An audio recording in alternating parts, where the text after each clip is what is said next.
वो लोग जो अमेरिका में रिपब्लिकन पार्टी के डोनाल्ड ट्रंप के सबसे ज्यादा फॉलोअर थे, सबसे ज्यादा सपोर्टर थे, वो भी उनका क्रिटिसिज्म कर रहे हैं। ये सब स्टार्ट हुआ जब चाइना ने अमेरिका के एक्स्ट्रा टैरिफ के जवाब में रिटेलिएशन करना शुरू किया था। पर चाइना ने उस सेक्टर के अंदर भी अपने अलग अलग एरिया से, अलग अलग कंट्री से उसको इंपोर्ट करना शुरू कर दिया है। तो डोमेस्टिक मार्केट में ओवर सप्लाई की वजह से प्राइसेस गिरते जा रहे हैं। इसके अलावा खेत में जो फसल है उसकी वैल्यू तभी है अगर उसके बायर आपके पास है। और इसी वजह से कई रूरल एरिया से लोग जो है वो अमेरिका में अब सिटीज की तरफ अर्बन माइग्रेशन भी कर रहे हैं। नमस्कार साथियों, स्वागत है आपका हमारे यूट्यूब चैनल पर। तो दोस्तों, आज की इस वीडियो में हम बात करेंगे अमेरिका में चल रहे किसान आंदोलन के बारे में। जी हां, आपने सही सुना, किसान आंदोलन सिर्फ भारत में नहीं होता है, अमेरिका के अंदर भी होता है। अमेरिका के अंदर किसान अब ओपनली ट्रंप सरकार के द्वारा लगाए गए टैरिफ के खिलाफ आवाज उठा रहे हैं। जो टैरिफ जो प्रोमिस के साथ लगाए गए थे कि ये एग्रीकल्चर को बचाने का काम करेंगे, आज उन्हीं टैरिफ के चलते एग्रीकल्चरल एक्सपोर्ट जो है वो अमेरिका के वो 94% तक कम हो गए हैं। इतनी बड़ी गिरावट जो है वो अमेरिका के एग्रीकल्चर एक्सपोर्ट्स में आज से 50 सालों पहले भी देखने को नहीं मिली थी। और अब ये बात ओपनली अमेरिका की सरकार, अमेरिका के किसान जो है वो एक्सेप्ट कर चुके हैं। तो फिर ऐसे कैसे हो गया? वही अमेरिका, उसी अमेरिका के किसान जिन्होंने डोनाल्ड ट्रंप की रिपब्लिकन पार्टी को जिताने का काम किया था, आखिरकार आज अपनी जमीन और फ्यूचर को खो देने के एज के ऊपर क्यों खड़े हैं? चलिए मिलकर देखते हैं दुनिया में क्या क्या नए डेवलपमेंट हो रहे हैं, अमेरिका के अंदर क्या क्या नए डेवलपमेंट हो रहे हैं और कैसे अमेरिका के किसान जो है वो चाइना के द्वारा आज की डेट में अपनी जमीन को बेच देने की कगार पर लाकर छोड़ दिए गए हैं। पर उससे पहले चैनल का नाम है दी आई सब, मेरा नाम है राही मेहता। चैनल को भी सब्सक्राइब कर लें ताकि आप ऐसे इंफॉर्मेटिव वीडियोस देखते रहें। तो दोस्तों, अमेरिका के एग्रीकल्चर एक्सपोर्ट्स का जो मेन कंपोनेंट अमेरिका के एग्रीकल्चर एक्सपोर्ट्स का था वो था सोयाबीन। सबसे ज्यादा सोयाबीन एक्सपोर्ट करने वाले देशों में अमेरिका का नाम शुमार है। आज की डेट में भी अमेरिका सोए का सबसे बड़े प्रोड्यूसर्स में एक है। स्पेशली अमेरिका अपने सोयाबीन को चाइना को एक्सपोर्ट किया करता था, लेकिन अब इस टैरिफ क्राइसिस की वजह से ये एक्सपोर्ट्स ऑलमोस्ट जीरो हो गए हैं। 94% का लॉस एक शॉर्ट टर्म शॉक नहीं है, बल्कि एक बड़ा सिस्टमेटिक ब्लो है अमेरिका के किसानों के लिए। ये सब स्टार्ट हुआ जब चाइना ने अमेरिका के एक्स्ट्रा टैरिफ के जवाब में रिटेलिएशन करना शुरू किया था। चाइना ने 25%, फिर 35% टैरिफ जो था वो अमेरिका के एग्रीकल्चर एक्सपोर्ट्स पर बढ़ाने का काम किया था, जिसकी वजह से अमेरिकन सोयाबीन जो था वो कंपटीशन से ही बाहर हो गया। फार्मर्स के पास और कोई ऑप्शन ही नहीं बचा, उनके पास सारा माल गोडाउन के अंदर स्टोर करने के लिए रखना पड़ा। अगर नया खरीदार नहीं होगा, अगर चाइना को एक्सपोर्ट नहीं कर पाएंगे तो सोयाबीन को क्या करेंगे? अमेरिका के किसान अब उन सोयाबीन्स को अपने वेयर हाउसेस के अंदर, अपने गोडाउन्स के अंदर स्टोर कर रहे हैं। नई फसल जब आएगी, नई फसल भी तभी बिक पाएंगी जब पुरानी वाली फसल जो है वो गोडाउन्स के अंदर से निकाली जा चुकी है। गोडाउन खाली होंगे तभी तो नई फसल बिकेगी और नई फसल को गोडाउन्स के अंदर स्टोर किया जाएगा। पर पुरानी क्रॉप को निकालने के लिए ही जगह नहीं है, उसी की ही मार्केट नहीं है। इसी वजह से प्राइसेस जो है वो और ज्यादा नीचे आते जा रहे हैं और कैश फ्लो जो है वो अमेरिका के किसानों का पूरी तरीके से रुक चुका है। सोयाबीन्स के मार्केट से गायब होना सिर्फ एक क्रॉप का ट्रेड गिरना नहीं है, अमेरिका की रूरल इकोनॉमी का बेस ही सोयाबीन है, जिसमें transport, logistics, processing plants, poultry, live stock sector सभी चीजें इंक्लूड रहती हैं। तो इसका कोलैप्स पूरे के पूरे सिस्टम को एक स्ट्रॉन्ग झटका देने का काम करता है। दोस्तों, सिर्फ सोयाबीन से ही डैमेज नहीं होगा, सिर्फ सोयाबीन नहीं बल्कि कॉर्न यानी कि मक्के की फसल, गेहूं की फसल, लाइव स्टॉक और दूध जैसे एरियाज भी बड़े बड़े प्रॉब्लम्स के अंदर आ रहे हैं। मैक्सिको का नाम आपने सुना होगा, मैक्सिको अमेरिका का पड़ोसी देश भी है, दोनों के बीच में थोड़ी प्रॉब्लम भी चलती रहती है। मैक्सिको जो अमेरिका के कॉर्न का एक बड़ा कस्टमर है, उसने भी अमेरिका के अगेंस्ट टैरिफ लगाए जब ट्रंप ने ट्रेड वॉर शुरू करी थी। अब मैक्सिकन बायर्स ब्राजील से या अर्जेंटीना से या लैटिन अमेरिकन कंट्री से अपना मक्का जो है वो खरीदने का काम कर रहे हैं। यानी कि अमेरिका की जो मक्का की मार्केट थी, कॉर्न की मार्केट थी, वो भी खत्म होती जा रही है। अब ये अनसर्टेनिटी कि अमेरिका फ्यूचर में और टैरिफ बढ़ा देगा या नहीं बढ़ाएगा, मैक्सिकन इंपोर्टर्स को फोर्स कर रहे हैं कि वो परमानेंट ही अल्टरनेटिव सप्लायर अपने लिए ढूंढ लें। अब ऐसे थोड़ी ना चलता है, एग्रीकल्चर में या फूड इंपोर्ट को लेकर हर कंट्री जो है वो बड़ा कंसर्न रहती है। अगर आपका जो सप्लायर है एग्रीकल्चर प्रोडक्ट का, वो अगर परेशानी करेगा, वो अगर टैरिफ लगाएगा, उसके साथ अगर आपकी टेंशन क्रिएट होगी, तो आप उस सप्लायर से अपना सामान नहीं खरीदोगे, क्योंकि फूड सिक्योरिटी बहुत ज्यादा जरूरी होती है।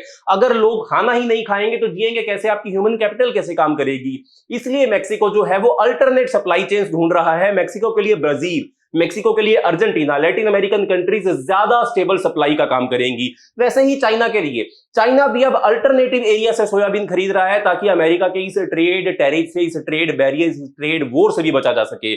चाइना भी अमेरिका की वीट की जगह अब रशिया से वीट खरीद रहा है, ऑस्ट्रेलिया या कैनेडियन वीट लेना ज्यादा पसंद कर रहा है। चाइना यूएस वीट का ग्लोबल मार्केट शेयर छोटा था। मानते हैं हम कि चाइना अमेरिका से पहले ज्यादा गेहूं नहीं खरीदता था। फ्यूचर में एक और ज्यादा झटका होगा, क्योंकि अमेरिका सोच रहा था कि जैसे हम सोयाबीन को चाइना को बहुत ज्यादा एक्सपोर्ट करने का काम करते हैं, ऐसे ही हम गेहूं का एक्सपोर्ट जो है वो भी चाइना की तरफ बढ़ाएंगे। पर चाइना ने उस सेक्टर के अंदर भी अपने अलग अलग एरिया से, अलग अलग कंट्री से उसको इंपोर्ट करना शुरू कर दिया है। कभी अमेरिका की वीट को या गेहूं को दुनिया भर की बेस्ट गेहूं में से एक माना जाता था, क्वालिटी के चक्कर में भी और प्राइस के चक्कर में भी। लेकिन जब से ये टैरिफ की वजह से कॉस्ट बढ़ गए हैं, ये लीडरशिप पोजीशन भी अमेरिका की खत्म होती जा रही है। अमेरिका का पोर्क, डेयरी, रेड मीट भी अब फॉरेन ट्रेड के इंपोर्टेंट हिस्सों में शामिल नहीं है। पर जब ये प्रोडक्ट चाइना, यूरोप और मैक्सिको की मार्केट में हाई टैरिफ की वजह से अब नहीं जा पा रहे हैं, तो डोमेस्टिक मार्केट में अब इनकी ओवर सप्लाई हो रही है। अमेरिका, हम जानते हैं कि पोर्क को भी, यानी कि जो पोर्क मीट है उसका भी एक बड़ा प्रोड्यूसर है, डेयरी का भी एक बड़ा प्रोड्यूसर है, गेहूं का भी एक बड़ा प्रोड्यूसर है। इसको पहले अमेरिका एक्सपोर्ट किया करता था, अब एक्सपोर्ट नहीं होगी तो इसकी सप्लाई कहां पर होगी? डोमेस्टिक मार्केट के अंदर होगी। डोमेस्टिक मार्केट के अंदर ओवर सप्लाई होने के चलते दाम घट जाएंगे। इससे कस्टमर को तो फायदा हो जाएगा, पर जो वहां के किसान है, जो इनको प्रोड्यूस कर रहे हैं, जो इनके लिए इतना ज्यादा मेहनत करते हैं, साल भर की फसल अपनी ग्रो करते हैं, वो तो घाटे में जाएंगे ही जाएंगे।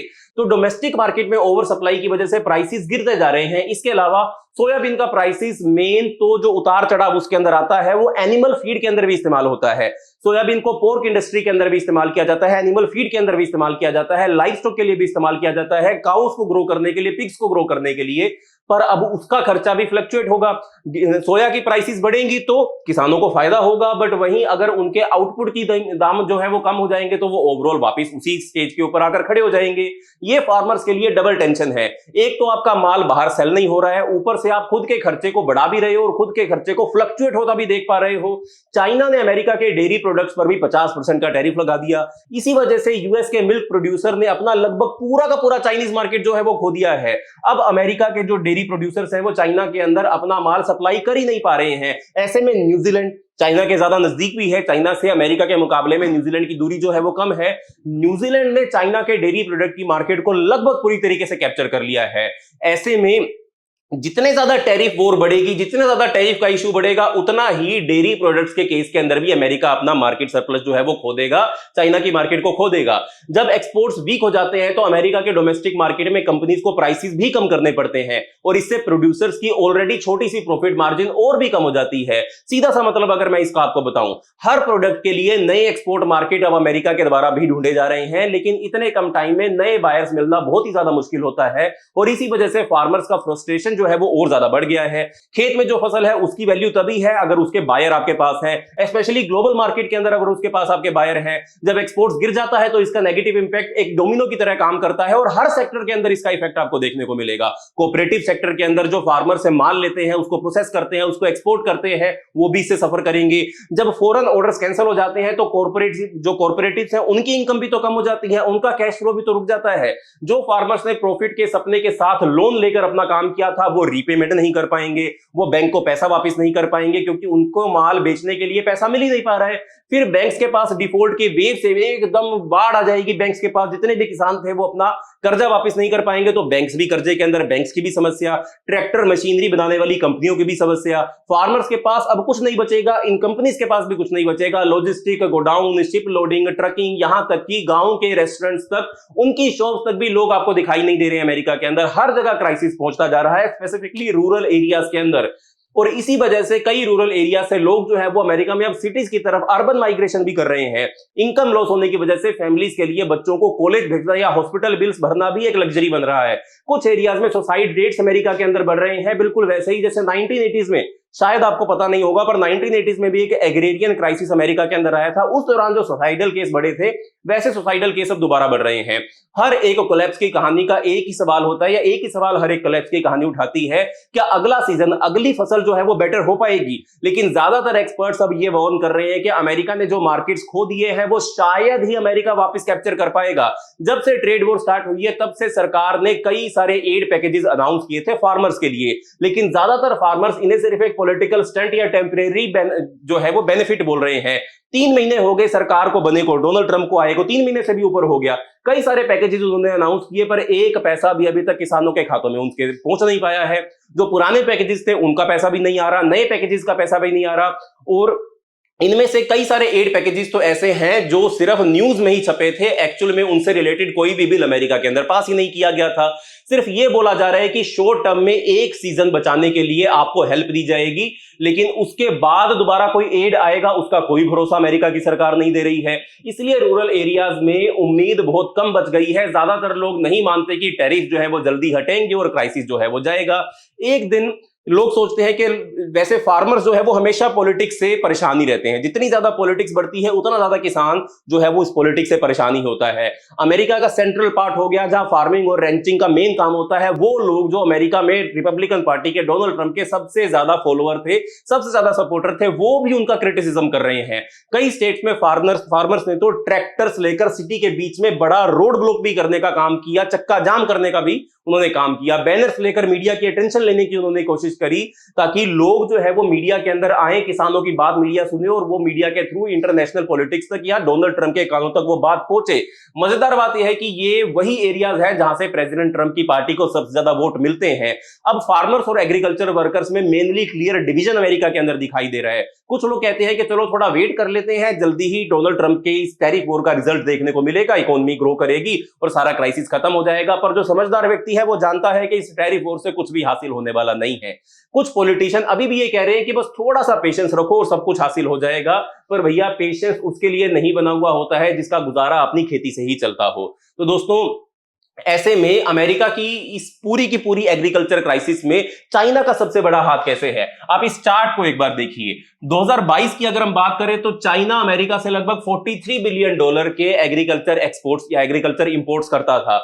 2024 आते आते ये सिर्फ $22 बिलियन रह गए और अब 2025 आते आते यहां डाटा मेंशन नहीं है, ये लगभग 15 से $16 बिलियन तक पहुंच गया है। यानी कि सीधा आधे से भी कम अमेरिका के जो एक्सपोर्ट है वो चाइना की मार्केट में एग्रीकल्चर एक्सपोर्ट जो है वो पहुंच पा रहे हैं। सेम केस मेक्सिको के साथ हुआ है, सेम केस कनाडा के साथ अमेरिका का हुआ है। कुल मिलाकर अमेरिका के दुनिया भर में जो 94% एग्रीकल्चर से रिलेटेड जो भी ऑर्डर्स थे वो पिछले 3 महीनों में कैंसिल कर दिए गए हैं। साथ में फर्टिलाइजर भी महंगा होता जा रहा है, साथ में पर क्रॉप प्रॉफिट जो है वो अमेरिका के किसान का कम होता जा रहा है। ट्रैक्टर्स, हार्वेस्टर्स, ट्रक्स, सब गाड़ियों के जो पार्ट जो अमेरिका के अंदर इंपोर्ट होते हैं वो सारी मशीनरी अब टैरिफ के चलते वो भी महंगी हो गई है।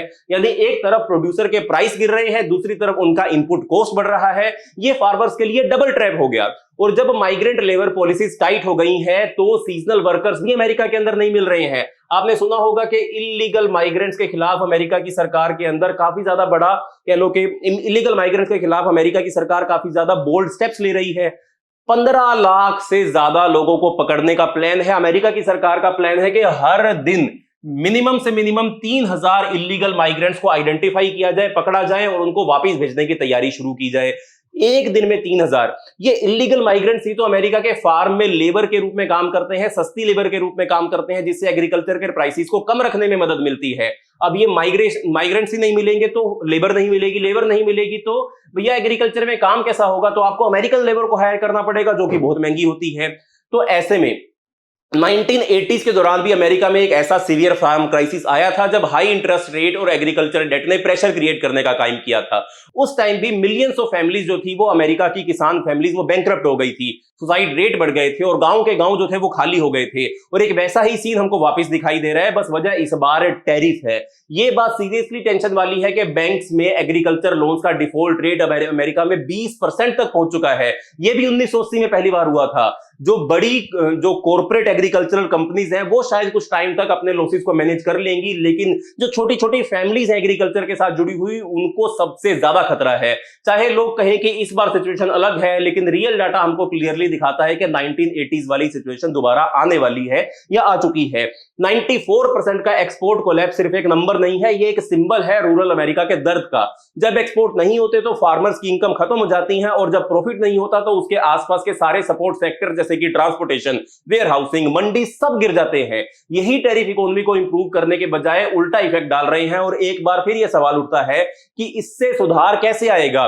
सीधी बात यह है कि रूरल अमेरिका को लग रहा है कि उसके साथ सिर्फ धोखा हुआ है इन इलेक्शंस के बाद। जो लोग कहते हैं कि टैरिफ शॉर्ट टर्म पेन है लेकिन लॉन्ग टर्म में उसका फायदा मिलेगा, उनकी बात अब फार्मर्स को वीक लग रही है, क्योंकि पेशेंस जो है वो खत्म होता जा रहा है। School, hospital, bank, warehouses सब जगह इकोनॉमिक कॉन्ट्रैक्शन जो है वो आपको दिखाई देगी। टैरिफ की वजह से जो ग्राउंड लेवल डैमेज हुआ है वो इतना डीप है कि शॉर्ट टर्म एडजस्टमेंट से कुछ फर्क नहीं पड़ेगा, स्पेशली जब एक्सपोर्ट्स 94% गिर जाए।